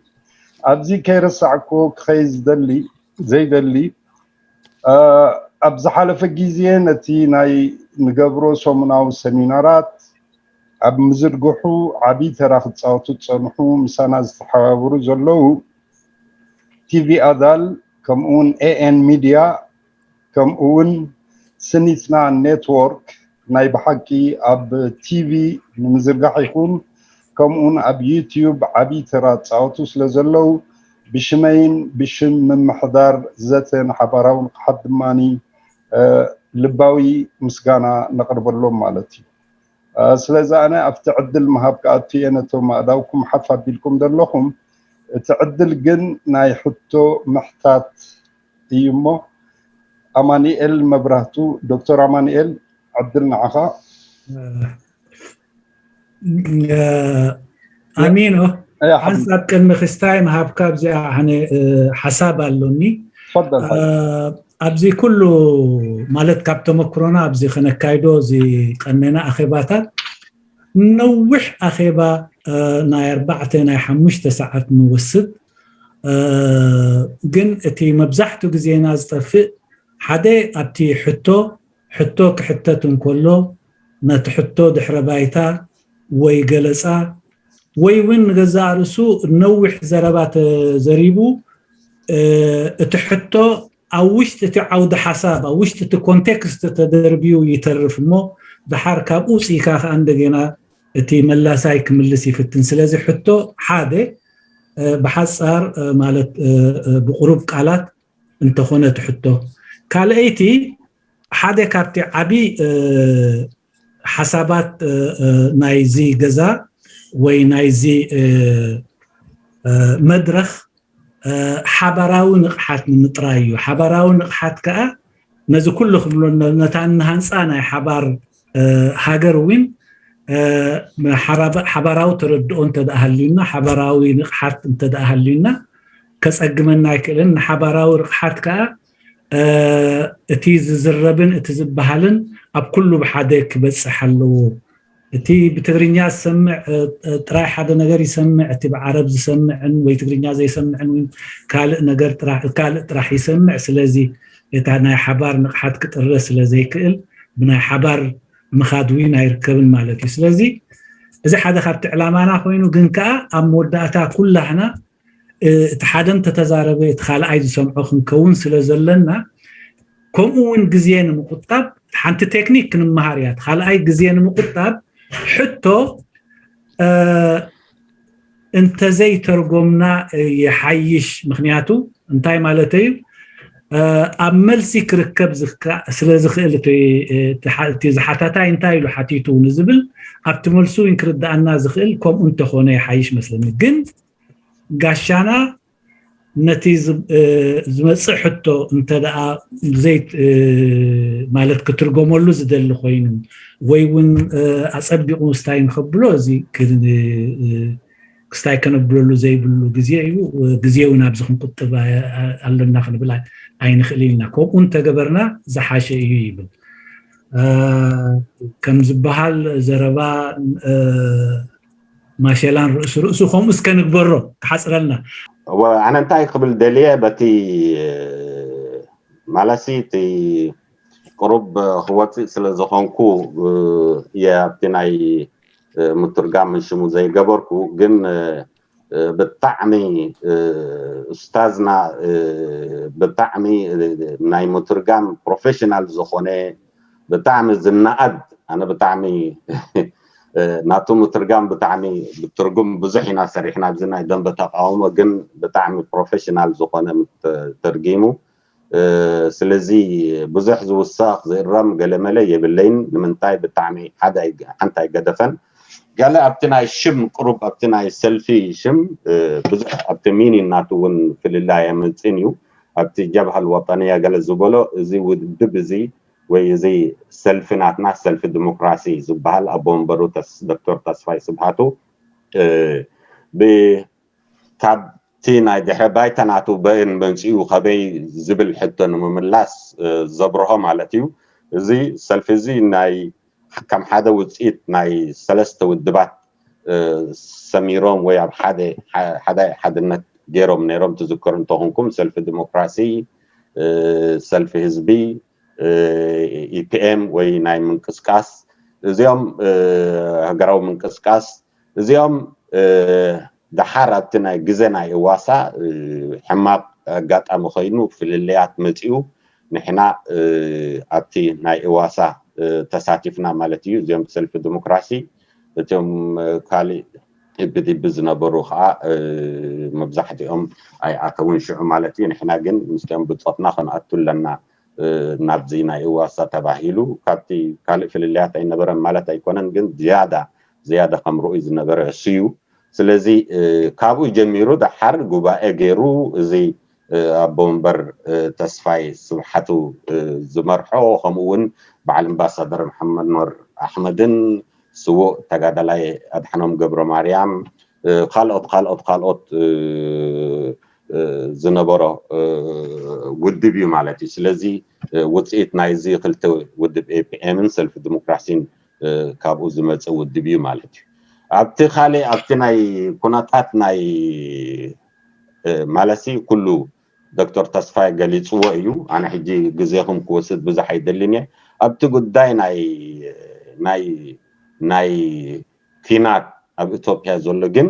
እንታይ ትመርገፅ ናይዚ ሰልፊ እዚ ኩናት እዚ ወይ እዚ ኮንፍሊክት ወይ እዚ ፍልልያት ኣብ ኢትዮጵያ ዘሎ ንኢትዮጵያ ዝምልከት ጉዳይ እዩ ውሽጣዊ ጉዳይ ናይ ኢትዮጵያ እዩ ስለዚ ንሕና እንተተኻኢሉ ብሰላማዊ መገዲ ምእንቲ ክፍታሕ ፃዕሪ ክንገብር ክእለት እንተለና ካብ ምእትታው ንሕና ንኹን እቲ ስርዓት ካብ ምእትታው ኢድና ክንቁጥብ مزي تفزنا زخون وجنات كين خون يزلنا كابو صلوا لو ديون تباهيلو صلوا ولك على صلوا زخونا بقبادينا هدأت وي stability نايزي زونازي زتتأساسر زتتألاوي سلازي ناي جدن صلوا لو نابانا صلوا لو تصلواناتو منتاي ህዝቢ ኤርትራ ናትና ዘይካታት ዝኾኑ ብኣሽሓት ዝቆፀሩ ስደተኛታት ኣብለው ከምኡ እውን ተቃውምቲ ኣብኡ ዝነጥፉ ዝነበሩ እውን በዚ ዝተገብረ ተፀልዮም ከምቲ ኣብ ሱዳን ንቀሳቀሶ ዝነበርና ከምኡ ኣብ ኢትዮጵያ ዕድል ናይ ምንቅስቃስ ስለ ዝነበረ ምስ ኩሉ ኣሎታውን ኣወንታውን ሸናኻቱ ብዘይገድስ እዚ ፅልዋ ኣለዎ ማለት እዩ ግሩቤት እዮም ኣሕዋት እዮም ከም ኩሉ ጎረቤት ስለዚ ናይ ግድን ፅልዋ ኣለዎ ኣብትናይ ከመይ ጌርና ንሕና ነዚ ጉዳይ ንሪኦ ኣብርሂዎ ተስፋይ ኣነ ሕጂ ክደግሞ ነቲ እሱ ዝበሎ ኣይደልን እየ ግን ከዓ ንሕና ክንፈልጦ ዘለና ጉዳይና እቲ ዘለና ግዜን ዓቕምን ንጉዳይና ንህዝብናን ንሃገርናን ክንበቆ ኣለና ግዜ እንተረኺብና ወሊ እዚ ሰዓታት ኣብዚ ንዛረቦ ዘለና ንምድሓን ናይ ሃገርናን ናይ ደቂ ሃገርናን ናይ ከመይ ጌርና ከምቲ ዶክተር ተስፋይ ዘብርሆ ንመፃኢ ከመይ ጌርና ኤርትራ ሓደ ህዝባ እቲ መንነት ኤርትራዊ መንነት ዝዓቀበት እቲ ብቃልስን ብደምን ብዓፅምን ዝተኸርሰ ከመይ ጌርና ንዑ ንዕቅብ ከመይ ጌርና ኣስያስ ኣብ መገዲ እዩ ተረኺቡ ዘሎ እምበል ከምቲ ዶክተር ዝበሎ እቲ ቀንዲ ዕላማ እቲ ምህናፅ ናይ ኤርትራ ከመይ ጌርካ ከም ኩሉ ዜጋ መሰላትካ ራኺብካ ሙሉእ ብሰላምን ብቅሳነትን ህዝባ ዝነብረላ ብረሃዋ ንዓ ከመይ ጌርካ ተሃንፅ እዩ እቲ ቀንዲ ዕላማ ናይ ሎንግ ቴርም ስለዚ ነዚ ነቲ ናይ ምዕላይ ናይ ስርዓት ህግደፍ ከምቲ ዶክተር ዝበሎ ነቲ ዓብይ ዕላማ መሰንኸሊ ዝኸውን ክኸውን የብሉን ማለት እዩ ስለዚ ህዝብታት ነበርቲዮም ናይ ህዝቢ ጉዳይ ምስ ስርዓታት ክንተኣሳሰሮ የብልናን ምስ ሃገር ክንተኣሳሰሮ የብልናን ስለዚ ናይ ኤርትራን ናይ ስርዓት ኤርትራን ፈላሊና ክንሪኦ ኣለና ባልቲና ማለት እዩ ስለዚ ንሕና እምነት ኣብ ህዝብና ዝያዳ ኣብ ነፍስና ዝያዳ ሕጂ ሎሚ ደኺምና ኣለና ንኸውን ህዝብታትና እውን ደኺምሎ ኸውን ፀገማት ብናይ ስርዓት ስምብራት ናይ ስርዓት ዝገደፎን ብናይ ደኽመታት ናትና ዘምፅኦን ደኺምና ኣለና ግዜ ወሲዱልና ተዳኺምና ገለመለ ከምኡ ክንረአ ንኽእል እዚ ግን ተስፋ ዘቁርፀና ክኸውን የብሉን እምነትናን ኣብ ልዕሊ ህዝብና ሎሚ እንተዘይሰዕረ ፅባሕ ከም ዝስዕር ሎሚ እንተዘይሰዕረ ፅባሕ ከም ዝስዕር ሎሚ እንተዘይተዓወተ ፅባሕ ከም ዝዕወት ነዚ ስርዓት ናይ ምዕላይ ከዓ ህዝብና ሙሉእ ዓቕሚ ከም ዘለዎ ንሕና ኣብዚ ክንረጋገፆ ንደሊ ሎሚ ንሕና እንተዘይኮንና ፅባሕ ካሊእ ዝመፅእ ጀነሬሽን ዝመፅእ ወለዶ ነዚ ስርዓት እዝን ንካሊእ ብድሆታት ናይ ኤርትራ ንሕና ፅቡቅ ጌርና ከመይ ጌርና ነውርሶ ከመይ ጌርና ታሪኮ ነውርሶ ከመይ ጌርና እዚ ቃልስታት እዚ ካብ ኣርባዓታት ካብኡ ሓረካ ተጋደሎ ሓርነት ህዝባዊ ግንባር እዚ ኩሉ ታሪክ ናይ ህዝቢ ኤርትራ እዩ ኩሉ ከዓ ብሓባር ተቃሊሱላ ስለዚ ነዚ ፀጋታት እዚ ከመይ ጌርና ነውርሶ ከመይ ጌርና ንተሓላልፎ እዩ ሓላፍነትና ንሕና እንተዘይክእልና እሶም ከም ዝኽእሉ ህዝቢ ኤርትራ ሙሉእ ዓቕሚ ከም ዘለዎ ነዚ ስርዓት ክብድህ ንተኣማመን ኢና ስለዚ ናብ ዝኾነ እንታይ ትብሎ ንሕና ንሓደ ናይ ቻድ ይኹን ወላ ናይ ትግራይ ይኹን ወላ ናይ ኢትዮጵያ ይኹን ወላ ናይ ዝኾነ ይኹን ካልኣናይ ቅድሚ ኤርትራዊ ኣይሰርዖን ብዝኾነ ዘይኮነ ምኽንያት እዚ ከዓ እምነት ናይ ሰልፊ ዲሞክራሲ እዩ እምነትና እዩ ኣብቲ ናይ ባይቶ ዝምልከት ንሕና እቲ ናይ ሓባር ስራሕ ነርናሉ ኣበርኪትናሉ ግዜ ብዙሕ ወሲዱልና ብሰንኪ ናቱ እውን ሽግራት ናብ ውድብ ብዙሕ ነገራት زسعبه ኣለና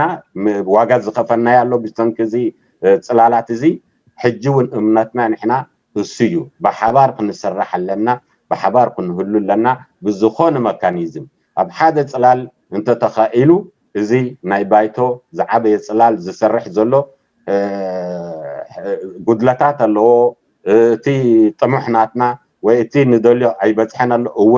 ግን ከመይ ጌርና ንሕይሎ ከመይ ጌርና ዝያዳ ኣድማዒ ንገብሮ ናትና ሓላፍነት እዩ ማለት እዩ ምስ ካሊ ኣብኡ ዘየለኻ ከመይ ጌርካ መገድታት ናይ ሓባር ናይ ስራሕ ከመይ ጌርካ ትፈጥር ብሰላማዊ መገዲ እንታይ ክትዓመም ትኽእል እሱውን ክስራሓሉ ዝግብኦ እዩ እንተዘይ ኮይኑ ኤርትራዊ ጉዳይ በኤርትራዊ ክኸውን ኣለዎ ባህልቲና ስለዚ ይغنيلي أنا بتاع يمسجن نزيام سبات نزي مدبات أما ترجم يكون أما دلاو يكون زقلو تجبروا زلهم بتعمي زمسجنيو كلاتنا بحادي قمزي ببي انت تبلو نقول أكاونا زعدم كمزي مقباركم بتعمي نحنا شجرا لنا أيو كمتي أب عرب زلق بالكوازيا بزح شجرا لنا أيو قالوا بتجريا ينبب قالوا بعرب ينبب قالوا بينو نتنتاي زبل زلا يفلتن ببيننا من شمو نقبر كمزي أب حدا ما أدي خمزي غيركم نايهم مهن انت تبلو مفكركم بتعمي زقدسيو ازيو خازد لينا بتعمي يغني له وشكرا شكرا استاذ عبد النور يغني لنا كابز غتسلنا افتنا يحطون ملسن كنعطينا مالتي አዳል ድምፂ ኤርትራዊ ሃገራዊ ባይቶን ዴሞክራሲያዊ ለውጢ ንህልው ወግዓዊ ኩነታት ናብ ዝበለጠ ንምቕያርን ኣብ ለውጥን ሓሳባት ምግላጽን ዘተኮረ ድምፂ ህዝቢ ኤርትራ ኣብ ውሽጥን ኣብ ደገን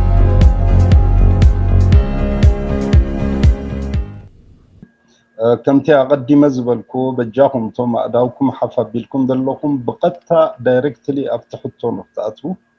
انت دا أزخون رئيتو حساب كتبو دليكم كأني أفتريقاكم كتشان حطو ليكم ناتوم حطو زلوهم عدل كنير دكتور أمانيال بأخاك جمر يغني لي رمضان كريم بمجمريا دكتور تسفاي سمحاتو زقرب كايو قراربا أزيو لزوب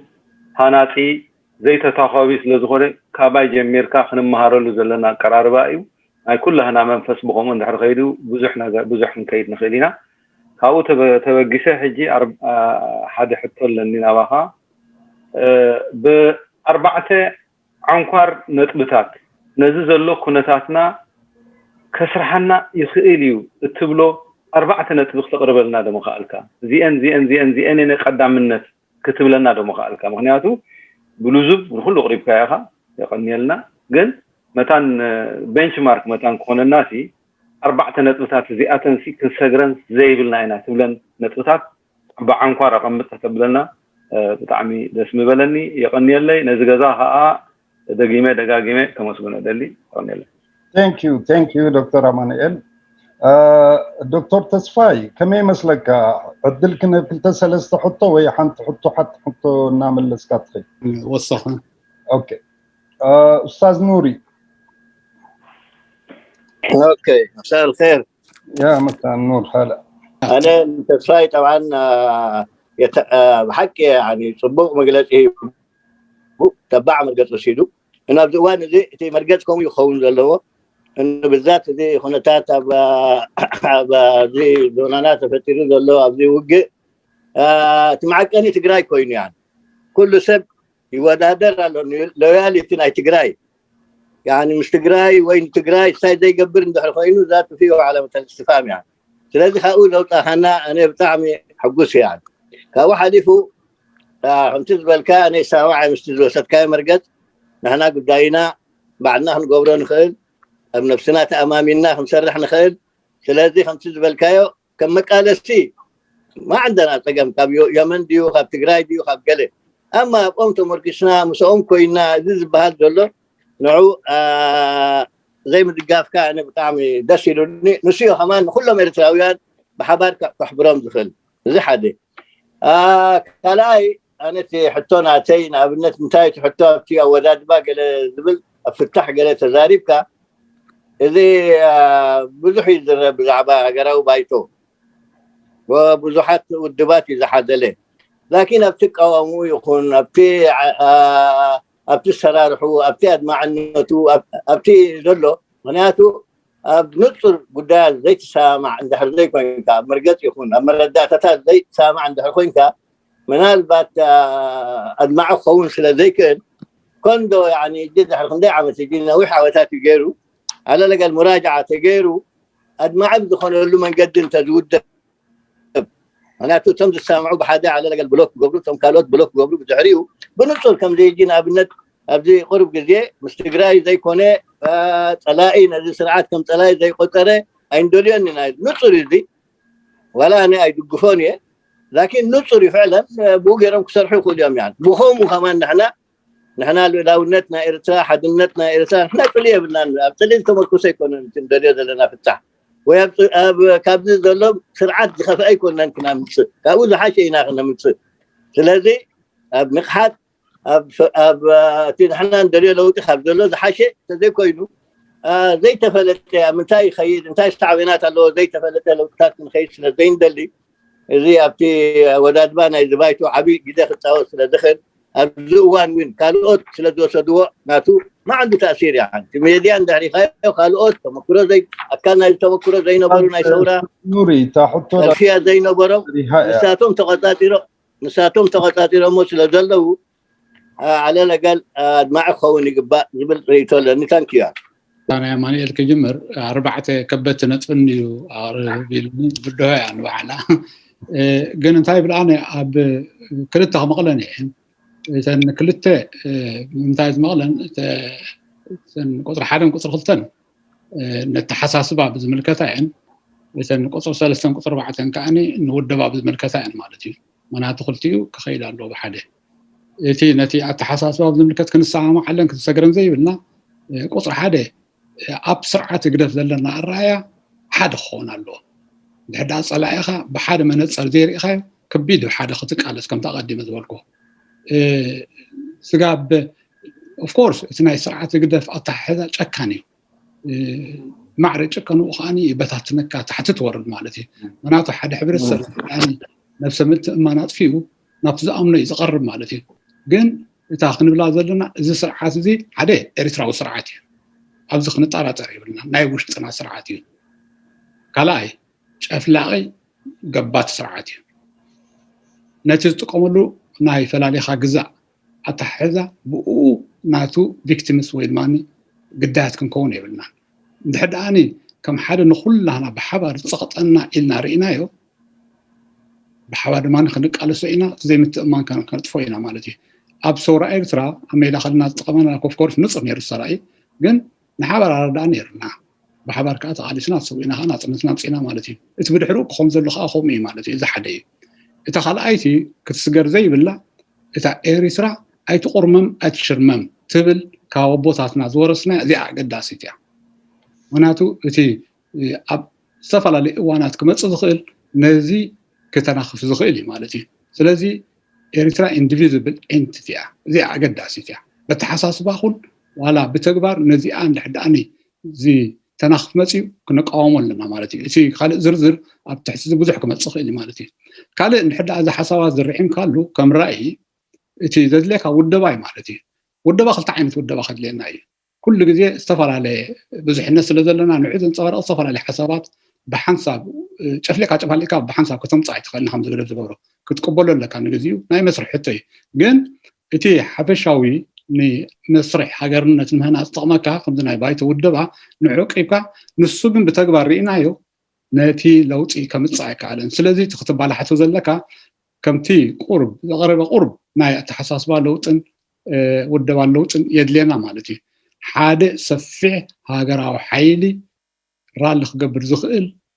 أوشتتي حافشاو صلال كوينو كما تصلو زخيل كونتات كندلنا ازي كبوليتيكا ودباتن كابتون سيفيكاو محبراتن كما تصل حيلي زين انت 4 تقرب كذا اي هوب بان حقيقه خطكم زي اللخ نكات عن خلينا ابطانا ينورجن حتى ولا رئيتو بزح أي تردأسن جن بحن كم حتى بزمثل النق شرفاء تي هاجر بايتوسي بزح يسرحن أبتو الدبوس زي معرار نزبل صبوريتي كم تخبلت أنا حكيم كم تقدم زبل كوندا كله كونتاي زبل تي نحبر برنامج زي بلو بمنهم برنامج سامي أكثر جن تي برنامج زلوا نحبر جن أب حد خمس زبلي بتقوى نحن مسيخة أبزي دم تقام زلنا بوليتيكا ودبات بزحت ودبات بركز زبلنا تي نحنا بوليتيكا برنامج نزرع كوبي باستي بزح في اللي يقولون حدي جن نمنتح حدا أيمس أنا ناتو شجرات على جن الشجرات حدا مثلا ما تعطانا تاريخي متأثر كله خيل أفاتات حجرك تمكرنا دخوم سل دخونا من الباش بزت غفت عز خول الشجرات زغل له تي نناس كم كبار خون خيل سالسايون قرب أبتم مريح ترى زلنا كمان من الباش مريح ترى أكننا بمترنا زخيل نمنا ناس كوجدله أب مخاط خيس للصنحة أب كمان تم كن مريح صنحنا نقفت هنا العين خيلنا أما جرى شاقن كم تزولكو إتي قدام النتات أبتعت هاجر ذلنا هنكون خيلنا قدام النتاتنا هاجر نحر هيبنا بنصهنا بتكبارنجن أب حد زي مسألة مخنات يلا زونا بتي وشتنا بايت إزربولي I hope ما مزل خناتات هالصنة sense of emergency سمعنا هذا فلي سقوم سنحن وصل. Thank you دكتور تصفاي خنقص لينا بتحطون ملسن قلنا أنا كله خد حساس بوز دلي نحنا كم كسار حنا يخلي يزحاش شيء بزبل ترادادينا خم من محضر نحاد سب حنت حطو مخاب غدا بحطوتات كناتو حطوتات مستود ادماني بدحريو نصع عدل بدقائق وسينا خا رئيتو ناي مهابون كنهبينا ازي بقبو غيرنا نسرحلو تحبابرونا قبلكم دل كبر حاو ابرهه دانيال عدلنا عها اوكي شكرا امين بقدامنات لدكتور تصفاي بتاعم مسجنو بتاعم clear language and clear message بمهابو أنا كابتم نايك أن حجي مراحتي ناي بوليتيكان ودبات فليز بالي مغلطي زريون ايلومي بتاعمنا مسجنو حتو يابتا حتو ناي ازم العال مس لفنتي مس حواحات ويدما مس تግራይ زبليو ابتا حونا مانئل زلعلوم منقصاس ابتي مجمريون اتي ابهاغاغسا قرب كمز ديفايد اند رول زعينتي نيرو قالي عدم اي قاليونا يتعدمن ولا توم تعدمون لبونا يقبرون بهلاي ابتي اخيبا مخنياتو لومي تودبات كل قرارب يزلو زمدناتات يفطرالو بكوميتي بش مجلس سرحلو سلازس ابيلو توم قالوت احواتنا زي مبالون توم تخافلو جيجا غيرون بهاله كنت تحطي كمزي يحجب لك عم تحطي كاتو نحنا حزب ارتاء بل انا زي وصع حزب تግራይ اب حماق كنتات ودي يقولو زي فتحوق ابلعليو تاويجلو كومون حبار صلايلونا مالت نحنا صلاينا لومي هقدفن هقدفاوينو نحزب تግራይ ون هقدفيو مس ابي مالتيو ازين نقبلينا زي فتحوقيو تبديلو سوليداريتي نرئي مس حزب تግራይ جن بتأجباب مسحونا أمانيل زبقصو بخوم عينت لفنت مقبار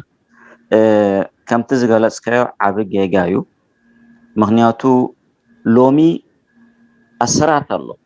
زي تحكي أسرات الله نابنت أبتوقنا إرترا ويانا زمرحو وزنبورو نبزحات باشحات زكو صور هزب إرترا أو تيوم كابيتوبيان إرترا سبيبامم أبلع لتقادلو حرن إرترا مس شعبيا خوينام زقبرو والله كوم أون منقستو خلو نتي بوليتيكا ودبات ديفايد اند رول نقوليو حزوو نقوليو يمقلوو نقوليو سقوو نقوليو أسوو يميرو إذا أسرات الله زي حماق كنتات تاريخ الله سلازي اتاكت قبرز نبارا بهالاي أنا قدمي لفنتي مقبار قدمي محزنات مقبار كوفيلكا مزي ويانه إذا كل أسرات زنبره إذا كل صلئت تفتره كوفيلكا ترداديكا بحبار رؤيته وطيخا أمو حجي بخمي قرنا نسرح بحبار ما حبار صرايا اللونا إلكا تزراريب كان يركان تتخونسي كم بايتا ما بقسي جيركا ناي تقراي نوشتي نختقالس أي ما حقزون دو بهالاي كومز بالرئيتو اللوني سلازو تحطوي انتاي تبل أبزا مال سبزا حطونا يعطي كذا تردياتك ترديات من الله thank you أبرهي أوكي الأزار حقوس جن بجاكم ما حتصير أبلوه مهنياتو بزوح تنتناتات كنهب انتدا وينات جيزير تلالو up to the point يعني نتا حطوكم ما بقى بحتصير زبالة التأتو زبالة زي تبر حوالي أزار حقوس نعقا اوكي يغني اللي تسفاون بتعمي كبرت يحبلنا يغني لنا تنبوق جليزكا حتى ناتيك قرب مبرهي خدل يلا إيمال فيو ويكا حساب كاخفلت دل مالتيو كتقلص كلخا أفتحت هاجرنت زخون خنكون ناي مخال ويمكن نخلينا نسون مثلا مكبارن زعلم يو زبل حساب عليك كامالتيو نعو خا مثل موداب مثل امنت مثل بهلي اذا كله زت على اليو مالتيو ግን ከምና بحتو خمس انت ኮይነግና ኣብዚ ዋን ዝንሪኦ ዘለና ወይ ናይ መፈላለይ ናይ ኤርትራውያን ኮይኑ ዘሎ ፍላይ ኣብ ደንበ ፍትሒ ኮይና ዘለና ነቲ ስርዓት ምናልባት ናይ ገለ እምነት ናይ ገለ ዓልየት ወይ ኣውረጃውነት ገለ ዝሓዘ ኮይኑ ክርአ ክትርጎም ከሎስ ምናልባት ለውጥ ምስ ገበርና ተረኛነት ዝመስል ዝምባልየ ይርአ ደሎ ዘይመስል እሱውን ስናይ መፈላለይ ክኾን ይኽእል ማቴስ ሪቨንጅ ናይ ምግባር መቸስ ኤርትራዊ ሁሉ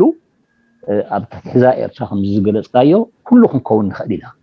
ስለዚ ስርዓት እዚ ክንልግስ ከለና ከዓ ቀንዲ ፀላኢና ምሰልገስና ከዓ ናይ ኩላህና ክብረትን መሰልን ክሕሎ ማለት እዩ ስለዚ ተረኛነት ከም ዘለዎ ዘርኢ ደይመስል እቲ ዝፈልየና ዘሎ ሓደ ካልኣይ ምናልባት ኣብቲ ናይ ምቅዋም ዘሎ ፍልልያት ገለ ውድባት ንበል ወላ ሰባት በል ወላ መምራሕ ዘሎ በል ነፍስና ኣብ ስልጣን ብምርኣይ ድኾን ይኸውንቲ ፍልልያት ዘምፅእ ዘሎ ስለዚ ነዚሲ ከመይ ትሪኦ ቁሩብ መብርሂ ነቲ ሓደ ክገብረና ዝኽእል ወይ ከዓ ዝፈልየና ንብሎ ዘለና እዚ እውን ከም መሕሰቢ ክኸውን ይኽእል ዶ ወይ ከዓ ክነፅጎ ዘለና ወይ ካብ ሕጂ ቅኒት ናይ ርእስና ክህሉ ምቅያር ክንገብር ወይ መቐይሮ ክንገብር ኣለና ዝብል ርእይቶ ኣለካ ዶ ነዚ ቁሩብ መብርሂ እንተትገብረና ፅቡቅ ነይሩ ይቐኒየለይ يغنيلنا الأزار أوكي دكتور تسفاي راي بتاعنا أبره خجمر بحسر زبالة تا كلمة كمزي سوسة كي بحوار كنسر هنا من بالسي مس تقراوات ويانه بحوار كنسر حلو كوناتات متنزارب دايم حاشة زبالي كلتا نجاري نحنا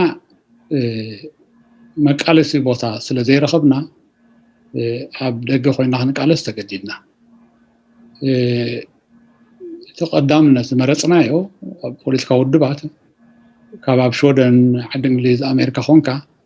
ኣብቲ ጎረቤት ልሕር ኾንካ ዝያዳ ተድምዕ ዝብል ስትራቴጂ ነይሩ ማለት እዩ ወይ ድማ ሜላ ነይሩ ኣብ መጀመርያ ብፍላይ ከዓኒ ነቲ መንእሰይ ንምዕጋት ቀልጢፍካ ዓጊትካ ድማ ንዓዲ መምላስ እዩ እቲ ዘተኮረ ነይሩ ማለት እዩ ሕጂ እቲ ናይ ቦታ ኣብኡ ፍቓድ ክወሃበካ ምስምማዕ ኣብዚ ፀገም የለን ነይሩ እዩ ክህሉ ኢኻ ልሕዳእ ትኽእሉ ኣሎ ኮይኑ ማለት እዩ ምናልባት ሕጂ እቲ ዓቕምና ስለ ድሩዝ ዝኾነ እቲ ቦታ እውን ናይ ውግእ ቦታ ኮይኑ ስለ ዘሎ ኣጸጋሚ ይኸውን እዚ ተሓደ ነገር እዩ እዚ ድማ ከም ጌጋ ኣይወሰድን እዩ ስርዓት ኩሉ ግዜ ኣብኡ ከለና ዋላ እንድሕር ኣብኡ ሃሊኻ ኩሉ ግዜ ከም ተጻባእ ክሪኤካ እዩ ምክንያቱ ንዕቲ ካብ ህዝቢ ክንፅለካ ኢሉ ዝገብሮ ፕሮፓጋንዳ እዩ ግን ስርዓት እንታይ ይብለና ኢልካ ኮንካን ኩሉ ግዜ መደባት ትሕንፅፅ ንስኻ ክትዓግበሉ ኣለካ ቅንዕንኡ ክትኣምነሉ ኣለካ ካብኡ ንበጊስካ ድማ ክሰርሐሉ ኣለካ ማለት እዩ እቲ ነቲ ስርዓት ብሓባር ኮንካ ንምእላይ ናይ ፀላኢ ዝብል ግን ሓደገኛ ስትራቴጂ እዩ ንምንታይ እቲ ሓደገኛቱ መጀመርያ ብተሞክሮና እዞም ክልተ ስርዓታት ስርዓት ናይ ህግደፍን እዚ ኣብ ኢትዮጵያ ኣብ ስልጣን ዝነበረ ኢፒአርዲኤፍ ዝያዳ እቶም ህወሓት ዝያዳ ዝፀልዎ ነበሩ ዳሕራይ እውን ኣብ ትግራይ ዝኸዱ እዚኦም ኣብ ታሪኾም ድሕር መፂኻ ብሓደ ሰሪሖም እዮም ማዕረቲ ብሓደ ዝሰርሑ ከዓኒ ተመናጭቶም እዮም ማለት እዩ እዚ ንባዕሉ ሓደ ካብቲ ናይቲ ውግእ ጠንቂ እኳ እዩ ወይ ድማ ናይቲ ውግእ ጠንቂ ዘይኮነሲ ኢሳያስ ንባዕሉ ናቱ ዝነኽሶ ንክስታት ኣሎ ሕጂ ምስ ናይ ቀረባ ናይ ፀላኢ ኻ ኢልካ ትሰርሖ ስራሕ ፅባሕ ንጎ ድሕዳኣኒ ዲል ገይሩ ምስግደፍ ደይሕሊፍ ክበካ እዩ ተራእይ እንዲቕድሚ ሕጂ እዚ ከም ስትራቴጂ ከማን ሓደገኛ እዩ እዚ ሓደ እዩ ካልኣይ እግደፍ ናይ ውሽጢ ፀላኢ ናይ ባዕልና ፀላኢ ኤርትራዊ እዩ እቲ ዕማምን ስራሕን ከዓ ናህና እዩ ሳልሳይ ምስ ካልእ ኮንካ ክትኣልዮን ስርዓት እግደፍ ምድላይ ምልክት ናይ ድኽመታትን ኣብ ህዝብኻ እምነት ዘይምፅራይን እዩ ህዝብና እውን ኣይቀበሎን እዚ ሓደገኛ ግን ኣብ መጨረሻ ክንስተውዕሉ ዘለና ምስ ሓደ ጓና ኮንካ እትገብሮ ነቲ ናይ ውሽጢ ንኣብነት ውግእ እንድሕር ኮንስ ክትዋጋእ ኢኻ ውግእ ሓድሕድ እዩ ማለት እዩ ዘላቒ ሰላም ድማ ጨርሻ የምፃልካኒ ዘላቒ ሰላም ጨርሻ የምፃልካኒ ስለዚ ብኩሉ ገምጢልካ ገማጢልካ እንደሪእኻዮ እቲ ፀገማት ይበዝሕ ኣፍኮርስ ዓቅሉ ፀይበሉ ህዝቢ ኤርትራ ኣብ ሕማቕ ኣለና ግን ክወግሕ ኩሉ ግዜ ካብዚ ንላዕሊ እውን ብዙሕ ክወግሕ እዩ እቲ ዘገድስ ግን እንታይ እዩ እቲ ስርዓት ግደፍ ግዝያዊ እዩ ክኸይድ ይኮ ተነፊዕና ንሕና ቀልጢፍና ክንኣለ ኢና ኣይነፋዕናን እውን ብዝተፈላለየ ምክንያት ኮ ክመውት እውን ክእል ኮቲ ዝመርሐ ዘሎ ኢሳያስ ዝበሃል እቲ ኣገዳሲ ንሕና ግን እንታይ ንገድፍ ንመፃእ ወለዶ ንሕና ግዴታ ኣለና ዕዳ ንኸይንገድፍ ዕዳ ንሕዳ ገዲፍናሉ ኩሉ ግዜ ኣብ ፀገም ክንእትዎ ኢና ማለት እዩ እታ ናይ ኣልኣዛር እቲ ሃገርነት ናይ ኤርትራ ቁርብ ዝሕብነካ እንታይ እዩ ኦፍኮርስ እቲ ክንሰግኣሉ ዘይብልና እቲ መሰረት ሓያል እዩ ግን እቲ መሰረት ሓያል ኢልካ ድማ ሸለል ክትብል ይብልካን ኩላና ከም ንፈልጦ ኤርትራዊ ኣብ ዝኾነ ይኹን ተሰዲዱ ኤርትራዊ እየ ዝብል ኤርትራዊ ኣብ ከሰላም መፂ መጀመርያ ንኣብነት ኣነ ትግርኛ እየ ኣነ ቢሌን እየ ኣነ ሳሆ እየ ኣነ ምንዓመር ኣይብልኒ ኣነ ኤርትራዊ እየ ዝላለ ኩሉ ግዜ እዚ ፍሉይነት ኣሎ ኤርትራዊ ንኣብነት እቶም ጎረባብትና ዘለው ኣብ ሱዳን ኮለና እቶም ደቂ ደቡብ ካይተነፀሉ ከለዉ ኣነ ጅኑብ እየ ዝብለካ ነው ዛናቡ ምዃኑ ኣይዓግበልናን ከማ ወይ ኣብ ኢትዮጵያ እንተመፂኻ ገለ ሸነኻት ናይቲ ህዝቢ ኣነ ኦሮሞ እየ ኣነ ሶማሊ እየ ይብለካ ኣባና ኩም እየ የለን እዚ ዓብይ ምልክት ናይ ብሓባር ምድላይ እዩ ቁፅሪ ሓደ ካልኣይ ፅቡቕ ናሕና እንታይ እዩ ተዓሊቑና ኣብቲ ኩለን ሃገራት ናይ ኣፍሪቃ ናፅነት ክወስዳ ከለዋ ተዓሊቑና ስለተዓለቑና ከዓ ቀልጢፍና ብሓንሳብ ተቃሊስና ማለት እዩ መጨረሻ ከዓኒ ዓወተ ዘበገሶ ቃልሲ ኩላህና ደቂ ዓወተ ኮይና ከዓ ብሓባር ተጠቂዕና ከዓ ናፅነት ኣምፂና ማለት እዩ እዚ ፍሉይ ታሪክ ኣፍሪቃ እዩ ምክንያቱ ናፅነትና ብደም ስለ ዘምፀናዮ ማለት እዩ ግን ከምዚ ኣብ ኣስመራ ዘሎ ስርዓት እንድሕር ኣጓኒፎም ከዓ ነዚ ከተናኽፎ ይኽእሉ እዮም ስለዝኾነ ድማኒ እቲ ምረት እንታይ ገብረካ እቲ ምትእማን በቲ ሓደ ሸነኽ ምስ ዝገብሮ ፈላሊኻ ምግዛእ በቲ ካልእ ሸነኽ ከማ እቲ ምረት ዝፈጥሮ ንኣብነት ኣብ ድኽነት እንድሕር ኣነ ተሸሚምካ ኩሉ ግዜ ቀልጢፍካ ናብቲ ምሳኻ ዘሎ ቀረባ ኢኻ ትጎይ ማለት እዩ እዚ ፍሉጥ እዩ ንስደድ ኣብ ሱዳን እንድሕር ሰዲድካ ቀዳምነት ኣሕዋትካ ትደሊ ደቂ ሓውካ ብድሕሩ ደቂ ዓድኻ ወዘተርፈ እዚ ባህርያዊ እዚ ታት ሕጂ ጻላልወካ ማለት እዩ እዚ ምስቲ ዘሎ ድኽመታት ናይ ፖለቲካ ተሓዋዊሱ እቲ ዝረአ ዘሎ ዝምባሌታት ናይ ኣውራጃ ይረአ ሩኩዲ ዓዊልና ክንዛረበሉ ንኽእል ኢና ስርዓት ከም ናይ ሓደ ኣውራጃ ተጣባቂ ሓደ ኣውራጃ ድማ ከም ተጻባቂ ወይ ድማ ስርዓት ከም ሓደ ናይ ሃይማኖት ወኪል ተምኻል ድማ እዚታት ኩሉ ኣብቲ ባይታ ናይ ደንበ ተቃውሞ ክህሉ ይኽእል ግን እቲ ሕጂ ዘድልየና ንሕና ዝረሳዕናዮ ደንበ ተቃውሞ ግለ እንታይ እዩ ነቲ ህዝቢ ወሽውሽና ከነንቅሖ ኣለና እዚ ስርዓት እዚ ሓደ ቶታሊታርያን ስርዓት ከም በዓል ልክዕ ፖልፖት ኣብ ካምቦድያ ዝነበረ ከም በዓል ስታሊን ማለት እዩ ካብኡ ማለ ሓንቲ ኣይፍለኒ ኣብ ኣፍሪካ ሓደ ከምዚ ዓይነት ስርዓት እዚ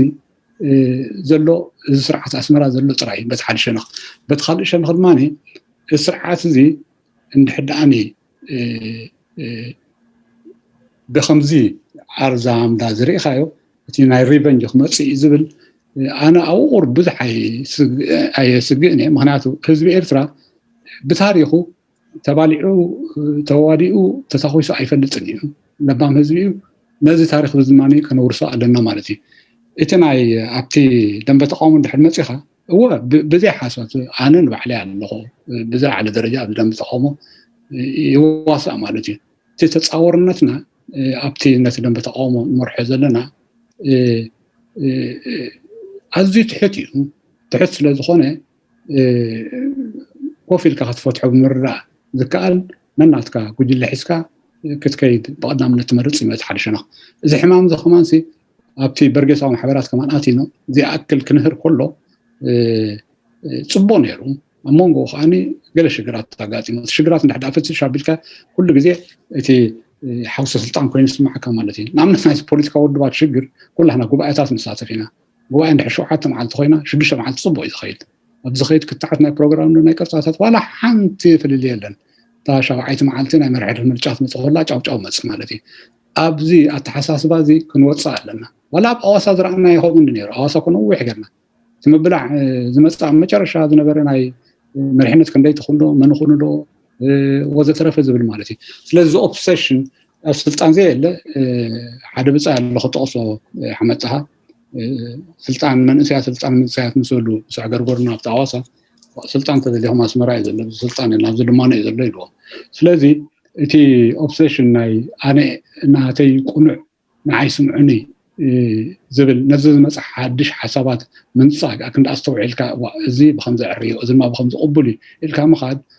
ባህሊ ስለዘየለ እዚ ባህሊ ዝኾነ ተኣታትዎ ኣለና ብፍላይ ከማን እዚ ናሕና ወለዶ መላግቦ ወለዶ ኮይኑ ዝሓድሽ ወለዶ እንድሕር ዘይወሪሶ እቲ ዝያዳ ሓደጋ ዝረኣየካ ኣብ ኤርትራ ከማን እዚታት እዩ ማለት እዩ ታንክ ዩ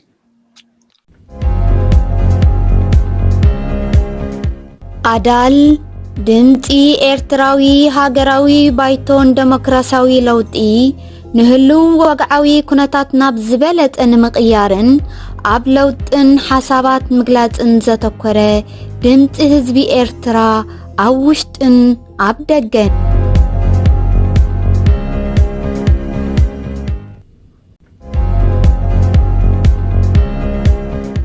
ኣዳል